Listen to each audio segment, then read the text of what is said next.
Bienvenue sur Data Driven 101. Je suis Marc Sanselme, votre partenaire privilégié dans les domaines de l'intelligence artificielle et de la data science. Réservez un appel d'une demi-heure avec moi pour cadrer et donner de l'élan à vos projets IA. Rendez-vous sur datadriven101.tech pour plus d'informations. Tout le monde était là, oh là là, c'est un gros problème, comment on fait, il va falloir qu'on fasse des développements, ça va coûter 2 mois de développement, etc. Enfin, les gens commençaient à se mettre dans cet état-là. Et moi, j'ai dit, allons voir nos données de messages, combien de messages par utilisateur. Bonjour et bienvenue sur Data Driven 101, le podcast qui s'intéresse aux applications concrètes de la data dans toute leur diversité. Je suis Marc Sanselme, fondateur de Scopeo, agence de recherche et développement en data science. Je reçois des professionnels d'horizons variés pour nous parler de leurs aventures, leurs succès, leurs échecs, leurs espoirs, leurs techniques, leurs astuces, leurs histoires et leurs convictions. Cette semaine, je reçois Guillaume Jouffre, ingénieur de formation, 50 conseils notamment chez Oliver Wyman, cofondateur et CEO de Gringo depuis 2020. C'est une entreprise à mission dont la mission est de construire un tourisme plus durable. Ils viennent de finir une levée de fonds de 1,2 million d'euros. Guillaume est par ailleurs rentré dans le top 200 des créateurs LinkedIn français d'après Favicon à la 130e place. Bonjour Guillaume. Bonjour Marc. Alors Guillaume, avant de parler data, est-ce que tu peux nous parler de Gringo ? Qu'est-ce que vous faites exactement ? Alors Gringo, c'est une alternative française éco-responsable et équitable aux grands sites de réservation d'hébergement que vous connaissez. Je ne vais pas les citer, Booking et Airbnb. Oups, ça y est, je les ai cités. Mais globalement, c'est un site de réservation, on peut réserver en 3 clics, très simplement comme sur les grands sites traditionnels, sauf que nous, on vient faire une sélection d'hébergements qui est basée sur la qualité de l'expérience et sur l'éco-responsabilité des hôtes. Je pourrais y revenir si nécessaire. Nous, on prend moins de commissions que Booking et Airbnb parce qu'on est dans une logique de juste rémunération des hôtes et de juste prix voyageurs. Et plus généralement, voilà, comme tu l'as dit, on est une entreprise à mission. Notre mission, c'est de construire un tourisme plus durable. Et en fait, on a lancé Gringo parce qu'on s'est aperçu que le tourisme était très carboné. C'est 8% de l'empreinte mondiale, de l'empreinte carbone mondiale. Et donc, on s'est demandé un petit peu ce qu'on pouvait faire dans cet espace touristique pour promouvoir un tourisme plus local et moins carboné, qui allie quand même le plaisir à tout ça, quoi. Voilà. D'accord. Donc, si je résume un peu votre stratégie, c'est à la fois de viser des logements plus durables et à la fois des logements plus qualitatifs pour que les gens aillent moins loin.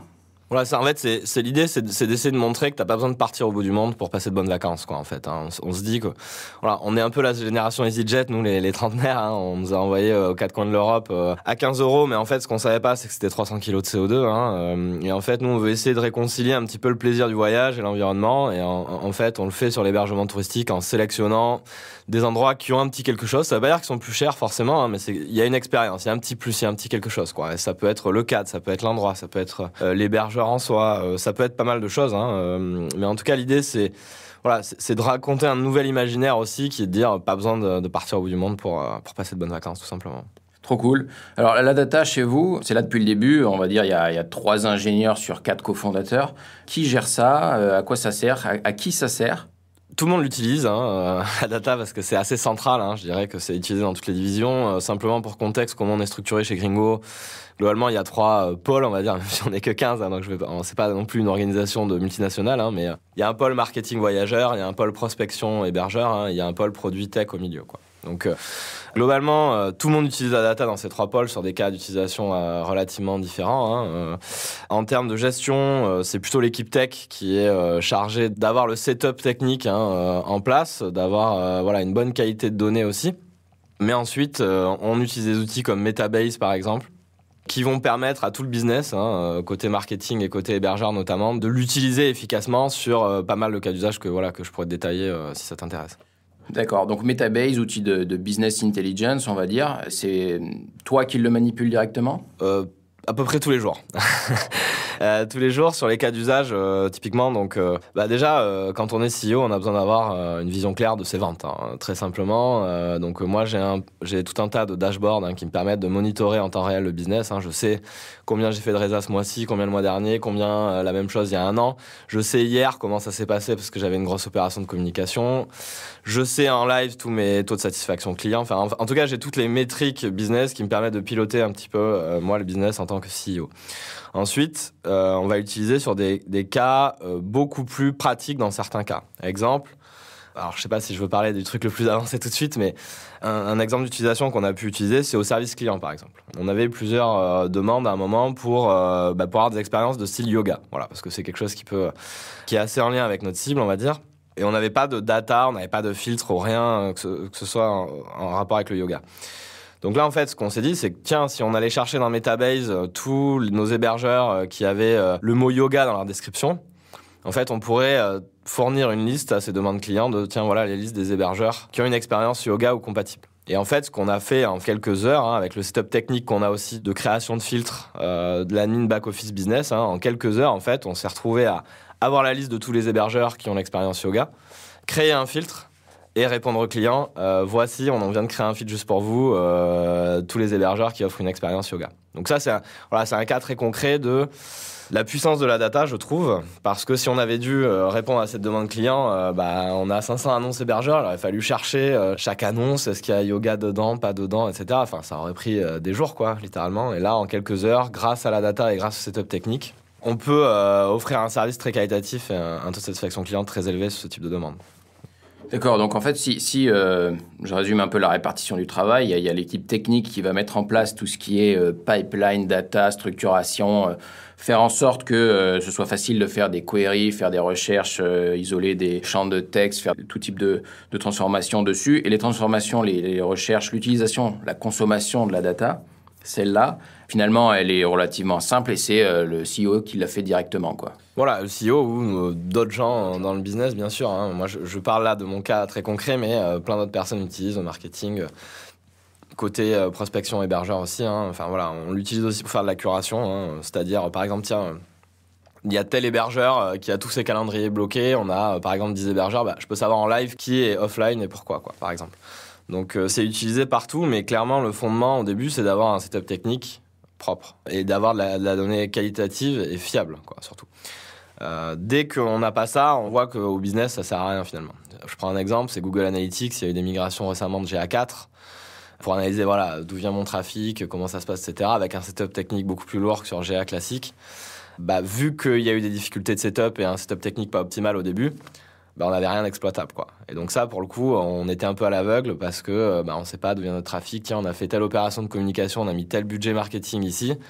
On est incapable de le traquer si le setup technique ne suit pas. Donc le setup technique, clairement, est fondamental, quoi. C'est le prérequis pour moi. Un setup technique bien calé, vraiment complet, c'est aussi une difficulté de migration par la suite quand les outils changent. Oui, c'est ça. En tout cas, faut vraiment bien se poser la question de quels outils on utilise. Et il ne faut pas négliger, à mon avis, l'investissement technique pour que tout soit bien robuste. Alors, c'est jamais évident parce que la capacité technique, on le sait, elle est toujours saturée. Il y a toujours des arbitrages à faire entre ça et des fonctionnalités, par exemple. Donc, c'est jamais évident. Mais la valeur business qu'on en retire à long terme, elle est absolument fondamentale, quoi. Mais bien sûr, il faut se poser les bonnes questions au début, quels outils. Et après, on n'est pas à l'abri, bien sûr, d'une migration technique d'un des gros acteurs comme Google Analytics dans ce cas-là. Mais il faut clairement prendre le temps de bien réfléchir à quel setup technique on veut mettre en place, quoi. Parce que et le mettre en place, moi, ma recommandation, c'est dès le début, quoi, en fait. Dès le début, il faut se poser les bonnes questions. Quel est la plus grosse décision business que vous ayez prise grâce à votre stack data et à cette accessibilité de la data? Alors, c'est une bonne question qui me sèche un peu parce qu'en fait, on en prend d'innombrables décisions et je ne saurais pas te dire, tiens, cette décision-là, elle est fondamentale. Mais alors, je vais t'en citer une qui me passe par la tête. C'est peut-être pas la plus grosse qu'on ait prise. Enfin, c'est en tout cas une qu'on n'a pas encore prise. Mais c'est une décision stratégique, par exemple. Aujourd'hui, Gringo fait que de l'hébergement. Nous, on sait qu'on est une entreprise à mission. On disait qu'on serait un tourisme plus durable. Donc nous, bien sûr, on a envie d'aller sur des fonctionnalités sur les transports. On a tout un tas d'indicateurs sur les études de marché classiques qui nous disent que les gens ont un pain point là-dessus. Enfin, les utilisateurs ont un pain point sur les transports, comment je sais combien de carbone, etc. Et en fait, on a de la data en interne chez Gringo qui nous oriente dans la direction stratégique de développer des fonctionnalités autour des transports. Et un point de données clé, c'est quelle est l'utilisation du filtre gare à proximité sur notre site Gringo. Et en fait, c'est un filtre qui est 3 fois plus utilisé que les autres. Voilà. Donc ça, c'est un insight data concret qui nous fait dire, tiens, nos utilisateurs, en fait, là, ils cherchent des solutions, ils cherchent des logements accessibles en train. Voilà. En fait, ils ont un problème plus général de voyager en train pour voyager bas carbone. En tout cas, c'est dans notre cible clientèle. Et donc, à partir de cette donnée-là, on se dit, au lieu de développer une fonctionnalité, je veux dire, qui améliorerait un tout petit peu ce qu'on fait sur l'hébergement, mais on se dit non, on va aller développer des fonctionnalités sur les transports. Et donc, on se base sur cette data-là pour prendre des décisions stratégiques qui ont un gros impact, bien sûr, pour la suite de l'activité. Oui, d'un point de vue stratégique, vous vous dites il y a un gros truc à faire sur le transport parce que notre clientèle est de base quelqu'un qui va chercher à accéder à son logement en train. Et ça, vous le voyez dans vos données directement. Voilà, et en tout cas, sur toutes les décisions qu'on peut prendre, à chaque fois, c'est de la même manière. Alors là, je suis un peu formaté par mon parcours conseil, mais on a une hypothèse, mais l'hypothèse, elle est intuitive, en général. Et après, on doit être vraiment data-driven pour se dire, tiens, est-ce que là, c'est moi qui me fais un film, ou est-ce que vraiment, il y a quelque chose de tangible qui vient corroborer ce que je suis en train de dire? Donc si moi, CEO de Gringo, je dis, il faut qu'on développe des fonctionnalités autour des transports, c'est est-ce que je me fais un film, c'est moi, ma perception qui est très biaisée, comme chaque individu, on a tous une perception très biaisée, ou est-ce que nos utilisateurs en ont vraiment besoin? Et ça, en fait, c'est vrai pour tous des problèmes, c'est vrai pour beaucoup de choses, quoi. Oui, des intuitions qui sont pas bonnes en business, on en a souvent, donc voilà, exactement. Ça vaut le coup de les valider. Et alors, qu'est-ce qui vous limite sur la data là aujourd'hui? Où est-ce que tu sens qu'il y a une limite pour exploiter encore plus toute votre data? Je pense que c'est une question de complexité, c'est-à-dire que, comme je disais, en fait, on a fait un setup technique qui, à mon avis, était déjà d'un niveau de maturité supérieur à celui qui était le nôtre quand on l'a fait, et du coup, on se retrouve avec une richesse de data qui est... Quand on a de la data riche, il faut l'exploiter, et ça coûte du temps humain, très simplement parce que on n'a pas encore d'outils aujourd'hui qui permettent de tout seul, moi je suis Gringo, je veux maximiser mon trafic, mon taux de conversion et mes paniers moyens. J'ai pas un outil qui vient me dire ok, c'est ça ta question, regarde, j'ai analysé tes données de Mixpanel et de Metabase et voilà ce qu'il faut faire. Ça n'existe pas. Trop de variables, trop de variables, trop de questions à se poser. Il faut avoir un raisonnement très structuré, très spécifique, parce que mon raisonnement à moi va pas être le même que sur un autre site de e-commerce, que sur un SaaS B2B, que sur je ne sais quoi. Donc ça, il faut un humain aujourd'hui pour analyser cette data. C'est ça la vraie problématique, c'est d'avoir quelqu'un à temps plein qui fait que ça et qui a que ça en ligne de mire. Aujourd'hui, on le fait de manière collective. Bon, moi, je suis CEO, je vais pas pouvoir passer assez de temps. Il y a quand même un coût d'entrée sur ces outils qui est non négligeable. Donc c'est ça la principale problématique aujourd'hui, c'est qu'il faut de l'humain quand même à la fin, même si c'est de la data. Un data scientist finalement, là. Vous êtes au stade du data scientist. Exactement, voilà. D'accord. Alors, combien vous êtes qu'on détermine ce seuil du data scientist? Là, on est 15 aujourd'hui. Vous êtes 15, ok. On est 15, voilà. Okay. Peut-être le 16e, le seuil. Je pense que je dirais autour du 20e. Autour du 20e. Autour du 20e. Dans ces eaux-là, parce que là, je pense que il nous faudrait peut-être d'abord de l'UX designer, parce qu'on n'a pas non plus du UX designer, de product, etc. Donc, je pense que le data arrive dans les entre 15 et 20, quoi, je pense. Plutôt vers 20 que 15. Mais bon, tout est spécifique, encore une fois. Ça, c'est dans le cas de Gringo, sur un business de marketplace, quoi. Voilà. Quelle est la plus grande déconvenue que vous avez eue avec la data? Est-ce qu'il y a des choses que tu regrettes de ne pas avoir fait autrement, ou bien des inductions en erreur qui ont pu avoir lieu avec la data? Alors, ce qui m'inquiète, c'est que j'ai envie de te dire non. Donc, ça veut dire qu'il y a déjà... ça veut dire que probablement, je ne suis pas conscient des problèmes que j'ai. Mais bon, il n'y a rien qui me passe par la tête de spécial. Il faut dire que, aussi, pour le contexte, on a eu un setup data mis en place par Félix et Antoine, nos cofondateurs, qui sont très, qui mettent une grosse exigence sur le setup technique. Je pense que tu connais Félix et tu sais le degré d'exigence là-dessus. Donc, on avait quand même quelque chose de state of the art, on va dire, dès le début. Donc, j'ai pas eu de déconvenue spéciale. Peut-être que le challenge que j'ai aujourd'hui et la frustration que j'ai, c'est plutôt après de diffuser la culture data en interne. En fait, c'est ça la problématique que j'ai, moi. Ouais. C'est que moi, je sais très bien utiliser Metabase, parce que j'y ai passé quelques soirées, quelques matinées. Mais dans mon équipe, il y a peu de gens qui savent bien l'utiliser, quoi. T'es ingénieur de base aussi. Voilà, et j'ai aussi ce background-là qui fait que je suis à l'aise avec ce genre de sujet. Mais le challenge, c'est de diffuser la culture, c'est de faire monter tout le monde sur Metabase. Et c'est ça qui est, sur Metabase ou d'autres outils, Mixpanel ou autres encore, ou Google Analytics. Rien que Google Analytics, tu vois, mes équipes marketing utilisent très peu finalement, alors que c'est un outil fondamental. Donc en fait, il y a quand même un coût d'entrée sur tous ces outils data qui fait que pour le diffuser à l'ensemble de l'équipe, Même sur une équipe de 15 où normalement la diffusion se fait bien, bah, c'est ça la difficulté. Et du coup, on n'exploite pas la data à son full potentiel aussi parce qu'il y a peu de gens en fait qui savent l'utiliser. Et là, on devrait faire par exemple dans 10 jours un Lunch and Learn Metabase pour apprendre à tout le monde comment faire de Metabase. Tiens, on va se poser des questions. Combien il y a d'hébergeurs qui ont un bassin de baignade biologique? Regardez, avec Metabase, on peut faire ça, on peut savoir ça en 3 secondes. Tu vois, on va faire des choses comme ça. Sans coder, sans rien, simplement en manipulant une interface. Simplement, en manipulant une interface, complètement no code, il n'y a rien à faire. Hein. Mais c'est ça le challenge, je pense. C'est la diffusion culturelle au sein de l'équipe et déjà que tout le monde ait la capacité de le faire, mais aussi le réflexe de le faire et de se dire je vais être data-driven. Tiens, il y a un problème qui revient tout le temps. Regardons comment solutionner cette chose-là avec la data ou solutionnons ce problème-là avec la data. Exemple, la dernière fois, par exemple, on s'est aperçu que y avait des gens, des utilisateurs qui démarchaient nos hébergeurs en se créant des comptes sur Gringo. Tiens, moi, je vends des solutions, je vends des filtres piscine écologiques. Je vais créer un compte sur Gringo et tous les hébergeurs qui ont une piscine, je vais leur envoyer un message. D'accord. Donc ça, on a des utilisateurs, parce qu'on est dans une phase de scale qui commence à faire ça. Ouais. Et donc là, tout le monde était là, oh là là, c'est un gros problème, comment on fait? Il va falloir qu'on fasse des développements. Mais ça va coûter 2 mois de développement, etc. Enfin, les gens commençaient à se mettre dans cet état-là. Et moi, j'ai dit, allons voir nos données de messages, combien de messages par utilisateur. Ouais. Et donc, si on voit qu'il y a un grand nombre d'utilisateurs avec un grand nombre de messages, ça veut dire qu'on a un gros problème d'utilisateurs qui prospectent sur la plateforme, et c'est un problème qu'il va falloir traiter urgemment. Et en fait, rien qu'en faisant une question Metabase très simple, en 3 minutes, littéralement, on se rend compte qu'en fait, c'est localisé sur 3 utilisateurs. On les bannit, point. Et voilà, il n'y a pas besoin de se mettre un gros développement technique qui coûterait peut-être 2 mois de dev, quoi. Mais tu vois, ça, c'est avoir ces réflexes-là pour tout le monde. Est-ce que ça vous est déjà arrivé d'arriver à un point où vous dites cette information, il me la manque? Vous cherchez à répondre à une question avec vos données, vous vous rendez compte qu'il vous manque une information et du coup, vous décidez de la rajouter dans la stack technique, de la collecter. Est-ce que vous avez déjà eu ce genre d'aller-retour? Oui.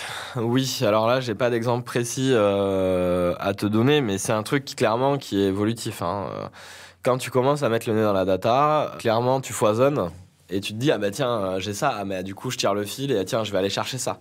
Et à un moment, clac, t'es bloqué parce que non, là, on n'a pas la data. Donc ça, c'est un truc itératif aussi avec les devs, qui est de se dire, tiens, là, il nous manque ci, ça, est-ce qu'on peut l'ajouter quelque part, etc. Donc oui, c'est un truc où il faut être pareil en mode agile, finalement. Ouais. Et ça crée beaucoup de travail pour les devs, j'imagine. Pas tant que ça, si le setup a été pensé de manière scalable et robuste et agile, quoi.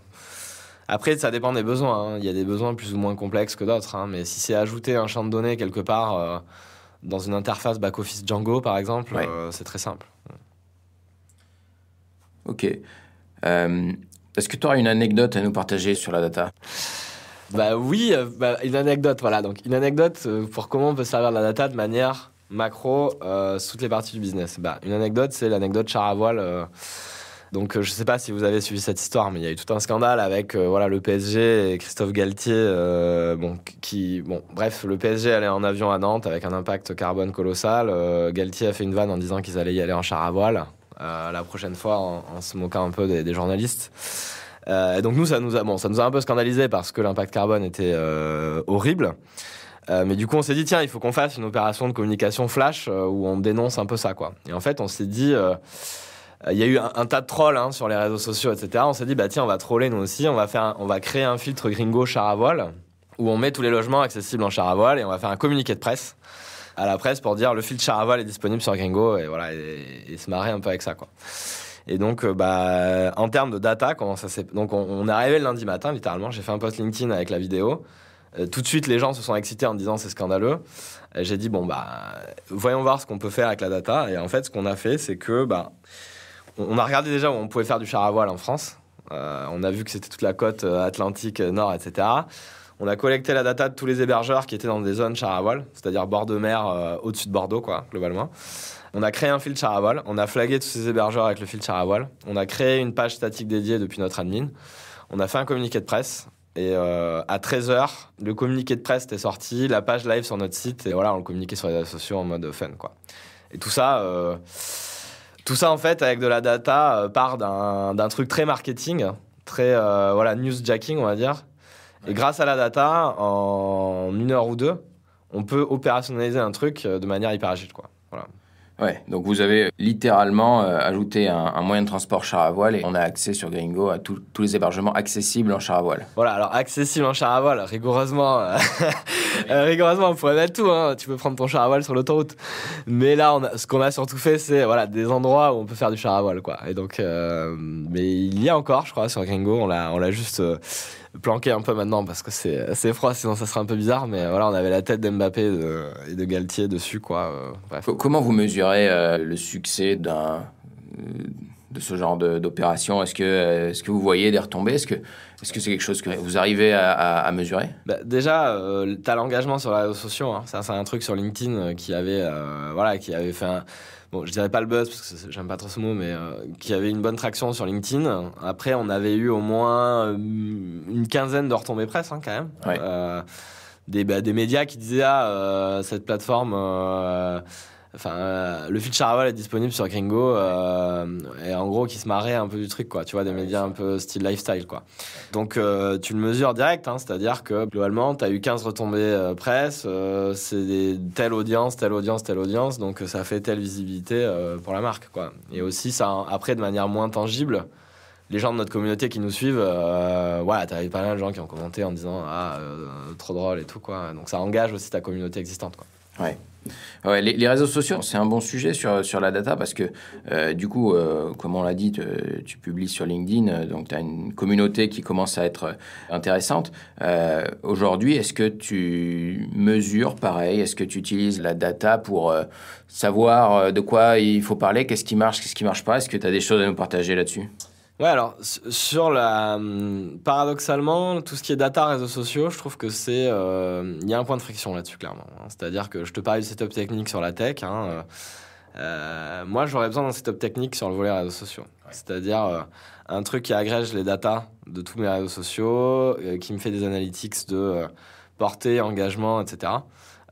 Pas que sur un réseau social, sur tous en fait, hein, avec des métriques différentes selon les réseaux sociaux, parce que sur Instagram tu mesures pas la même chose que sur LinkedIn, et ça aujourd'hui moi en tout cas je l'ai pas. Peut-être que ça existe et que j'ai pas juste eu le temps de le faire, et peut-être que je suis à un niveau de maturité faible là-dessus et qu'il faut que je monte en compétences, mais là ça se fait de manière basique au gut feeling, quoi, hein. C'est-à-dire quand je poste ce type de truc sur LinkedIn, les gens like pas, ça veut dire que ça les intéresse pas ou que c'est nul. Ou tiens, quand je poste ce type de truc, là les gens s'enflamment. Du coup, ma communauté finalement, elle veut plutôt entendre ça, quoi. Ou elle veut plutôt que je parle de ça, ou ce type de contenu finalement, ça génère de l'engagement. Ce type de contenu-là, non. Du coup, mais pour l'instant, c'est très très basique, très gut feeling. Et sur LinkedIn, de manière plus générale, ce que je constate, c'est que sur les comptes pro, tu as des outils qui font des analyses, sur les comptes perso, beaucoup moins déjà. En tout cas, de ce que j'ai pu voir jusqu'ici, quoi. Donc, sur LinkedIn, alors j'avais vu passer un notebook NAS qui permettait de récupérer un peu les analytics de tes posts, mais c'est un peu plus, disons, c'est un notebook, donc il y a du code et il faut changer un endroit, un jeton, etc. Mais je t'enverrai ça prochainement. Très chaud. Est-ce que tu as une opinion sur le métier de data scientist? Est-ce que, notamment, si tu devais en recruter, qu'est-ce que tu regardes en premier, en deuxième? Alors, il y a data scientist et data scientist, hein. Je pense que ça me paraît assez vaste comme scope, hein. Pour moi, je différencierais... j'ai pas une très bonne structure mentale, hein, des différents profils ou des différents jobs qu'il y a sur data scientist. Mais moi, ce que je vois déjà, c'est que si je prends un profil plutôt data analyst, c'est-à-dire pas quelqu'un qui va commencer à faire du machine learning ou de l'IA, mais quelqu'un qui va plutôt être là, data analyst au service du business, on va dire, hein. Donc là, moi, quelqu'un dont j'aurais besoin actuellement, qui est... ton rôle, c'est d'analyser la data pour booster les métriques. Globalement, hein, on a besoin de booster la conversion, on a besoin de booster le trafic, on a besoin de booster les paniers moyens, etc. Moi, je vais rechercher quelqu'un déjà qui est quand même business driven, hein, dans le sens, je veux pas quelqu'un qui est très fort pour analyser de la data, mais qui marche un peu comme un poulet sans tête, sans savoir vraiment pourquoi il le fait, quoi. Ouais, pas besoin d'algorithmique, pas besoin de ce genre de choses à ce stade. On veut du business, quelqu'un qui a une compréhension business. Voilà. À mon stade, je vais avoir besoin de quelqu'un qui est un peu dans un esprit gros hacking, tu vois, qui va se dire, tiens, j'ai une mine d'or de data là, hein. Mes objectifs, c'est de booster la conversion, de booster telle et telle métrique. Ok, où est-ce que je vais chercher les quick wins pour le faire, d'un point de vue produit ou d'un point de vue autre, hein, à voir. Mais donc je vais chercher quelqu'un qui a quand même le sens de ces objectifs business là, qui va être aussi curieux, d'aller chercher des leviers d'optimisation et de croissance qu'on n'a pas forcément imaginé. Donc voilà, on va dire que ça c'est sur le volet un petit peu soft skill. Après, moi, comme je te le disais, je suis pas encore dans un stade où on va faire des choses très avancées pour l'instant. On est plutôt au niveau où, faut qu'on exploite toute cette data pour en faire quelque chose, quoi. Si c'était à refaire, remonter Gringo de zéro, sur l'aspect data, tu changerais quoi? Tu ferais comment autrement? Franchement, je pense pas que je changerais quelque chose. Je pense que si tu me poses la question dans 1 an ou 2, quand on aura poncé toute notre data, je te dirais peut-être, tiens, ça en fait. Mais là, au jour d'aujourd'hui, comme je te le dis, moi j'ai l'impression d'avoir un très bon setup data, mais juste pas le temps de l'exploiter, quoi. C'est vraiment ça mon feeling. Si je devais changer quelque chose, en revanche, c'est d'onboarder tout de suite beaucoup plus vite les équipes dans ce sujet data pour que ça diffuse à toute l'organisation et pas juste il y a 2-3 personnes sur 15 qui sont familiers avec les outils et les autres n'en ont pas trop entendu parler, ne savent pas trop les utiliser. C'est surtout ça que je referais différemment. C'est dès le début, clac, je onboard tout le monde sur ces outils data et je crée une vraie culture data dès le début parce que je pense que c'est un muscle pour l'organisation. Et ça te tire vers l'excellence, vers des raisonnements qui sont vraiment optimisés et rationnels. Et tu construis vraiment un business optimisé, je pense, avec cette arme-là. Et ça, c'est quelque chose que, si c'était à refaire, vraiment, il y aurait un onboarding data pour tout le monde, quoi. Et sur tout ce que vous avez dû utiliser pas mal d'outils, tester pas mal de choses. Il y a des choses que vous avez peut-être été déçus, vous avez peut-être laissé de côté. Qu'est-ce que tu dirais aux gens pour pas qu'ils perdent de temps sur la stack que toi, tu gardes à la fin? On a surtout sélectionné déjà dès le début, on a fait le tri dès le début en fait. C'est surtout ça qu'on a fait. Sur ce qui reste à la fin, qui me paraît tout à fait fondamental, comme je te le disais, Metabase pour moi est le fondamental. Le grand gagnant. Voilà. Sur le volet produit, il y a Mixpanel, mais Mixpanel est un peu délicat. Il y a quand même un coût d'entrée important. Le bon complémentaire de Mixpanel, c'est Clarity, Microsoft Clarity. Ouais. J'en ai pas parlé, mais lui donne très simplement beaucoup d'insights à fort impact en un claquement de doigts sans coût d'entrée, quoi. Moi, je veux savoir où s'arrêtent les gens sur ma homepage. Je vais sur Clarity, clac, je le sais, avec des heatmaps. Ça remplit un peu des fonctions comme ce que fait Hotjar aussi, par exemple. Mais c'est un truc très facile à setup.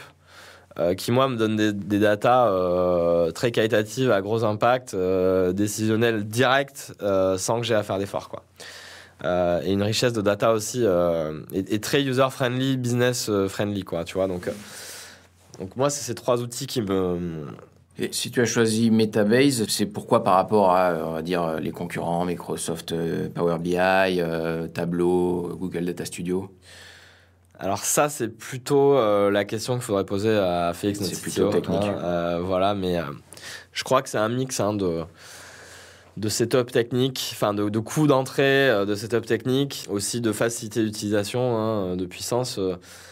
Ça me rappelle un peu, tu vois, les arbitrages qu'on fait sur des outillages type CRM, par exemple. C'est-à-dire, moi, aujourd'hui, comme CRM, côté sales, on utilise Pipedrive. Mais on aurait pu utiliser Salesforce, mais Salesforce n'était pas du tout assez adapté à notre stade, beaucoup trop lourd à intégrer, beaucoup trop coût d'entrée pour une boîte beaucoup plus grosse et correspondait pas finalement à notre stade. Là, je pense que sur la data, c'est un petit peu pareil, finalement. Ouais. Metabase offre un truc nickel d'entrée quand tu es une startup qui démarre. Il y a l'enjeu de coût aussi, c'est gratuit. Donc c'est un truc qui se set up sur ton serveur. Donc voilà, je pense que c'est gratuit, c'est open source, mais après il faut l'héberger soi-même. Voilà, après tu l'as dans les coûts de serveur, mais en tout cas ça offre un super rapport qualité-prix quand même à la fin, quoi. Donc c'est ces facteurs-là, quoi. C'est toujours pareil de toute façon dès qu'il y a un setup d'outils. Quel point c'est compliqué, quel point s'adapter à notre stade, qu'est-ce qu'on va en tirer à court terme. S'il faut changer à moyen terme et migrer, on le sait que de toute façon, il y aura un stade où il faudra probablement migrer des choses, mais on sait aussi l'évolution d'une boîte, quoi. Ouais. Si tu as un conseil pour quelqu'un qui monte une boîte aujourd'hui et qui, on va dire, sur un modèle proche de Gringo et qui doit set up les choses depuis zéro, qu'est-ce que tu lui conseilles comme outil? Qu'est-ce que tu lui conseilles à faire tout de suite? Alors, si c'est un business de la même typologie que le nôtre, hein, où le produit, on va dire, est au cœur donc l'expérience utilisateur est au cœur du produit, hein, moi, je recommande les outils dont j'ai parlé. Je recommanderais presque en premier des outils de type produit. Donc, je parlais de Microsoft Clarity, mais des outils de ce type Hotjar, Microsoft Clarity, qui se set-up très, très facilement, où tu peux avoir des choses directes, quoi, hein. C'est-à-dire, tu fais une landing page, avec cet outil, tu as direct de la data qui te donne beaucoup d'informations, quoi. Donc, c'est ça le point de départ, à mon avis, avant même de penser Metabase, etc. Je pense que Metabase Mixpanel vient dans un temps 2, quand tu as déjà un produit live, déjà des transactions. Voilà, à partir de ce moment-là. Mais dès que tu commences à avoir un produit MVP live qui va plus ou moins scaler, là, je pense qu'il faut mettre en place ces outils-là et vraiment le plus vite possible. Mais voilà, je pense que ça serait mes recommandations comme ça. Quand tu es au stade landing page, de l'analytics produit type Hotjar ou Clarity, et dès que tu es au stade MVP construit et transaction, du Metabase et du Mixpanel un peu plus puissant, quoi. Ok, ouais, côté business, on est sur des outils simples à utiliser et qui analysent vraiment l'aspect transactionnel, la clientèle. Le futur pour Gringo, c'est quoi? Alors déjà, peut-être dans un point de vue de data, c'est quoi vos gros chantiers? Analyser cette data, hein. Je pense qu'il faut miner l'or qu'on a. Voilà, il faut faire du mining de cette data, hein. Je pense que qui va le faire, quand, comment, avec quel objectif, ça reste à définir, hein. Vous faites du machine learning chez Gringo? Alors, tout ce qui va être machine learning, je pense que c'est un stade de développement qui n'est pas encore le nôtre. En tout cas, un stade de maturité qui n'est pas encore le nôtre. Aujourd'hui, notre stade de maturité, on va dire qu'il est sur la data, il est intermédiaire. Enfin, en tout cas, moi, je le qualifie d'intermédiaire si je prends un peu de recul sur la situation. Pour moi, le niveau 0, c'est vraiment de mettre en place des setup. Quand tu n'as pas le setup technique, tu n'as même pas des outils avec des data dedans, que tu les utilises pas, etc. Tu n'exploites pas la data, tu es au niveau, on va dire, démarrage. Nous, là, on est au niveau où on a de la data, hein, mais où on n'a encore pas la capacité d'exploiter toute cette data. C'est-à-dire que la personne en interne qui est data analyst, parce que on n'est que 15 et que il faut faire des choix aussi. Mais en tout cas, on a une mine d'or de data qu'on n'a pas encore vraiment exploitée. On a peut-être exploité 10% du potentiel de cette data. Je pense à toute la data qu'on a notamment sur le produit, avec des outils comme Mixpanel, qui ont de la data très riche sur ce que font nos utilisateurs, tous les tunnels de conversion. Enfin, il y a une data d'une richesse hallucinante. On sait où cliquent les gens, qu'est-ce qu'ils voient, qu'est-ce qu'ils ne voient pas, où est-ce qu'ils s'arrêtent, etc. Ça, on n'a pas eu le temps matériel d'exploiter ça à son plein potentiel. Et donc, c'est pour ça que je nous qualifie encore au niveau intermédiaire, c'est-à-dire qu'on a le setup, on fait quelque chose de la data, mais pas encore à son plein potentiel. Et pour moi, le machine learning vient encore un niveau de maturité au-dessus. Là où tu te dis, en fait, je vais même anticiper. Je vais même anticiper et faire des analyses très complexes, très avancées de ma data de manière projective. Nous, là, déjà, sur l'analyse de l'existant, on a déjà une vision assez partielle, quoi, faute de capacité. Donc, Finalement, avant de commencer à faire de l'intelligence, il s'agit de commencer à regarder toute la data dans son ensemble. Voilà, je pense qu'il faut commencer par les fondamentaux, hein. On a de la data, exploitons-la, analysons-la, tirons-en les conclusions avec les décisions nécessaires, les process de gestion en interne, etc. Et une fois qu'on a ça au propre, ce qui est un chemin dans lequel on est en cours avec Gringo, hein, mais qui nécessite encore pas mal de travail, mais une fois qu'on a cette chose-là en place, là, je pense que des problématiques de machine learning, data science, plus générales, se poseront. Déjà, il y a un POC qui a été fait avec Scopeo, hein, qui nous aide à déterminer le pricing des hébergeurs. Donc, moi, je suis hébergeur, je m'inscris sur Gringo. À quel prix de base je me règle selon plein de paramètres, hein. C'est quoi la taille de mon logement, où est-ce que je suis localisé, etc., etc. Ça, c'est un exemple d'application, hein, parce que les hébergeurs, aujourd'hui, certains savent les prix, mais ils n'ont aucune idée de est-ce qu'ils sont dans la bonne gamme de prix ou quoi. Ça, c'est un exemple applicatif. Est-ce que tu penses qu'il y a beaucoup de valeur mieux régler les prix, les régler automatiquement, entre guillemets, de façon optimale? Est-ce que c'est une grosse marge d'amélioration? Ça dépend comment on le voit. Mais je pense que de toute façon, tout ce qui est machine learning, etc., va être pour moi plutôt dans un stade 2. C'est-à-dire quand on aura utilisé les leviers d'optimisation les plus basiques, ça sera des leviers d'optimisation qui vont devenir de manière incrémentale. Je pense que là, on a quelques leviers d'optimisation qui sont un peu radicaux, on va dire, et qui vont avoir des gros effets. Mais quand on sera un peu plus mature dans un an ou deux, là, on sera un peu bloqué, on n'aura pas vraiment de grip sur l'optimisation si on ne va pas dans des sujets type machine learning. Et je pense que y a des gros sujets d'optimisation chez nous. C'est tout ce qui va être réglage de prix d'un hébergeur. Et, voilà, c'est très manuel. Si on avait une machine qui automatiquement leur règle leur prix sans qu'ils aient rien à faire et que voilà, leurs prix sont optimisés en temps réel ou sur ce qu'ils ont fait dans le passé, juste les prix du futur sont mis comme ça. Rien que ça, c'est un applicatif qui aura une valeur business énorme. Ouais. Après, il y a tout ce qui va être ranking algo. Donc, toi, t'es voyageur, t'arrives sur Gringo. Qui est-ce que tu vois en premier ? Je pense que avoir des résultats de recherche qui correspondent à ton profil en tant qu'utilisateur, mais aussi à ce qui est disponible au bon prix, etc. Quand là, il y a du gros potentiel d'optimisation aussi, quoi. Ouais. Oui, c'est-à-dire qu'il y a un double enjeu. Il y a celui de mieux setter les prix, on va dire, pour optimiser à la marge le chiffre d'affaires, mais il y a aussi l'adoption finalement de l'outil. Si les prix sont mis n'importe comment, vos utilisateurs, la transaction ne se fera pas, quoi, tout simplement. C'est ça, et donc il y a plusieurs enjeux là-dessous, en fait. Il y a un enjeu d'expérience utilisateur, de satisfaction client, il y a un enjeu de conversion pour que ça... Parce que si un gars a mal réglé ses prix, la résa passe pas, quoi. En gros, il y a une demande qui est faite, mais la résa n'est pas validée. Et il y a aussi un enjeu d'efficacité opérationnelle, service client, c'est-à-dire que si on doit courir après tous les hébergeurs pour qu'ils aient bien réglé leur prix, bonjour monsieur, vous avez mal réglé vos prix, est-ce qu'on peut le faire ensemble au téléphone, etc. Enfin, tu vois, ça a un coût monstrueux à l'échelle. Ouais. Et donc ça, c'est là que la data peut intervenir de style machine learning, par exemple, sur une problématique qui est purement une problématique de scale, en fait. Oui, c'est pour changer d'échelle qu'on a besoin de machine learning. Exactement, voilà. Ok, pour conclure, sur Gringo, peut-être de façon générale, c'est quoi l'avenir pour vous ? L'avenir, il est de se développer encore plus. Là, on a un double enjeu, nous, qui est de passer à l'échelle cette offre d'hébergement durable que l'on a et la clientèle qui va avec, mais aussi aller plus loin dans l'innovation et la différenciation avec des fonctionnalités autour des transports, notamment, j'en parlais.